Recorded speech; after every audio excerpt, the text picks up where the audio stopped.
video, we are doing Chapter 4, Lesson 4, which is on linear functions. Our learning goal is that students will understand and be able to make function tables and graph linear functions. And below all these are the Florida State standards that we will be covering with this video. Okay? Make sure you write down everything that is in this video, everything that is typed or written, and pause this video at any time if you need to. Okay, so on page 298 in your book, we've got some of this already written down for you. A linear function is a function in which the graph of the solution forms a straight line. Therefore, an equation of the form y equals mx plus b is a linear function. Okay, so we graphed a whole bunch of these, y equals mx plus b, in the last chapter. So those were all linear functions. A function can be considered continuous or discrete. Continuous data can take on any value, so there is no space between data values for a given domain, and discrete data have space between possible data values. Graphs of continuous data are represented by solid lines, and graphs of discrete data are represented by dots. So here's what they've given you as examples for continuous data: the number of ounces in a glass and the weight of each chocolate chip. And discrete data is the number of glasses in a cupboard and the number of chocolate chips in a bag.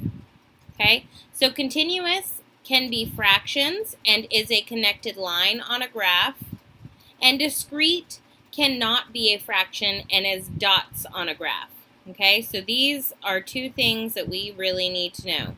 So make sure that these are both written on your paper as well as this page number, 298.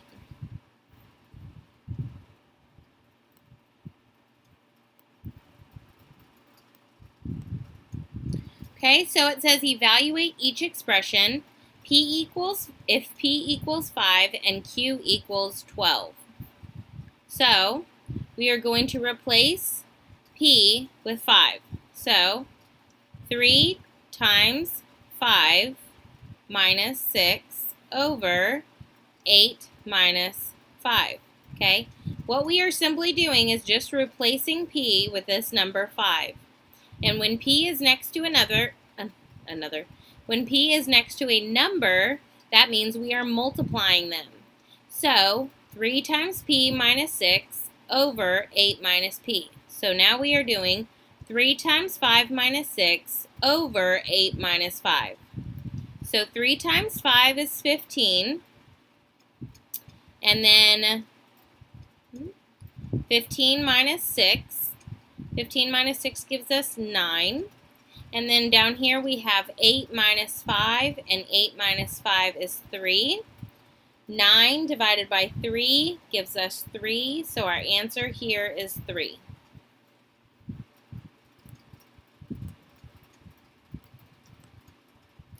Okay, so it says choose values for x and substitute them in the function to find y.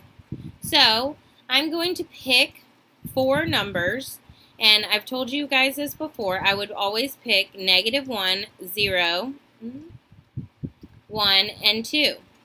So then instead of x, I'm going to replace x with -1, because right now these are our x values. Okay, and I'm replacing x with -1. So 3 times -1, and it's minus 7. 3 times -1 is -3.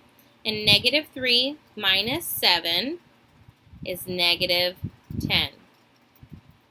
If you need to, please use a calculator here. There's no reason to get this answer wrong simply because you don't want to use a calculator. Okay, this next one we need to do 3 times our x, and in this case our x is 0. So 3 times 0 minus 7. 3 times 0 is 0, minus 7 is -7. Okay, my next one is 3 times x, and in this case x is 1, minus 7. 3 times 1 is 3, minus 7 is -4. 3 times x, in this case x is 2, minus 7. 3 times 2 is 6, minus 7 is negative 1.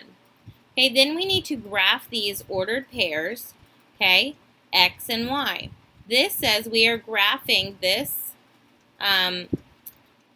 slope-intercept form. We are graphing that on the on the coordinate plane over here. So what you can do is you can go through and graph our ordered pairs that we have, but you also know how to graph a slope-intercept form. This is our y-intercept, so we would go down to negative 7. 1, 2, 3, 4, 5, 6, and 7. Put a dot. Okay? And our slope here is 3 over 1. So you would go up 3, 1, 2, 3, over 1. Put a dot.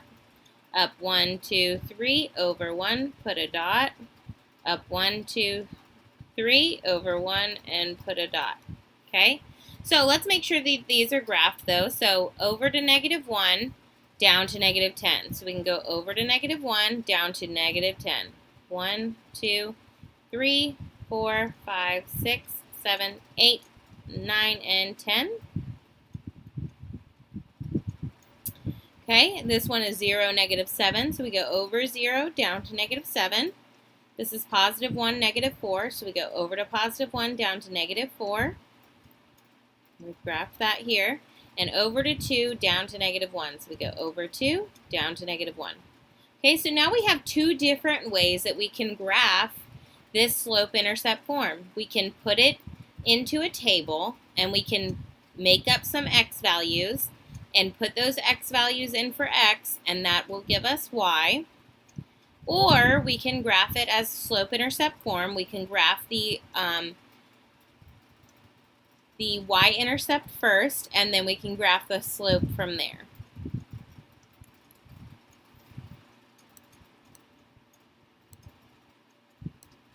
Okay, so here's another problem. Again, I'm going to start with my four numbers, negative 1, 0, 1, and 2, and I'm going to replace x with those values.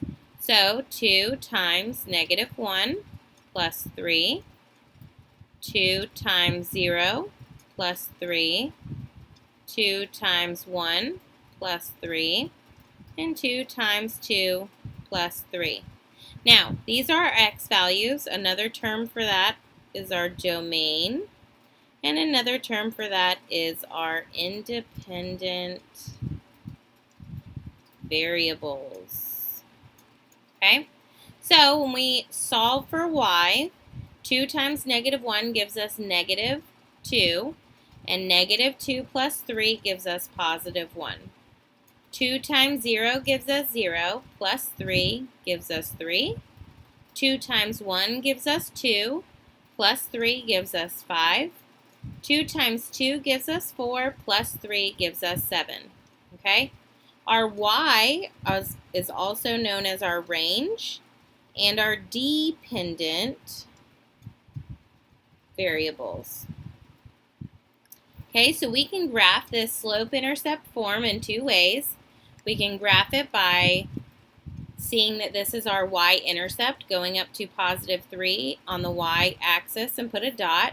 And then our slope is here, which is 2 over 1. So we would go up 2 over 1, up 2 over 1. Or we could also go down 2 to the left 1, down 2 to the left 1. Okay? Let's double check that our numbers here are on our number line. Negative 1, positive 1, so we can come over to negative 1, up to positive 1 and put a dot. It's already there. Over 0 up to 3, so over 0 up 3. Over to 1 up to positive 5, so over 1 up to positive 5, put a dot. Over 2 up positive 7, so we're going to go over 2 and up to positive 7. Okay? And that is our line. We have it in two ways. We can make a table, or we can graph our slope-intercept form. Okay, fancy goldfish X cost $3 each, and commonly goldfish Y cost $1 each. Graph the function y equals 20 minus 3x to determine how many of each type of goldfish Tasha can buy for $20. So we can again put in -1, 0, 1, and 2. So we have 20 minus 3 times x when x is -1, 20 minus 3 times x when x is 0, 20 minus 3 times x when x is 1, and 20 minus 3 times x when x is 2. So we need to multiply first. So 3 times -1 is -3. Okay, you could also treat this as a negative. So if you were doing that, then you would say -3 times -1 gives us a +3. So then you would do 20 plus 3, and that would give you 23.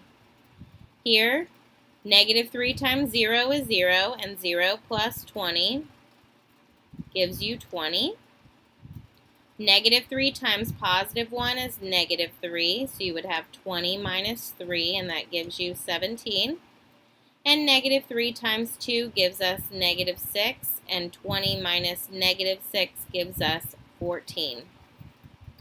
So to graph these on the number line, we would go over to -1 up to 23. So over to -1 up to 23.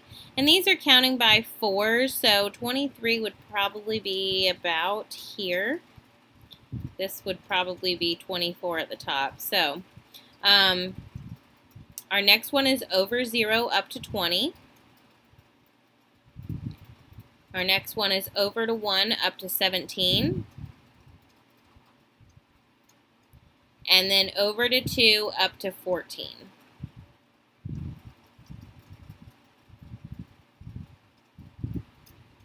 Okay, so that is our line right there.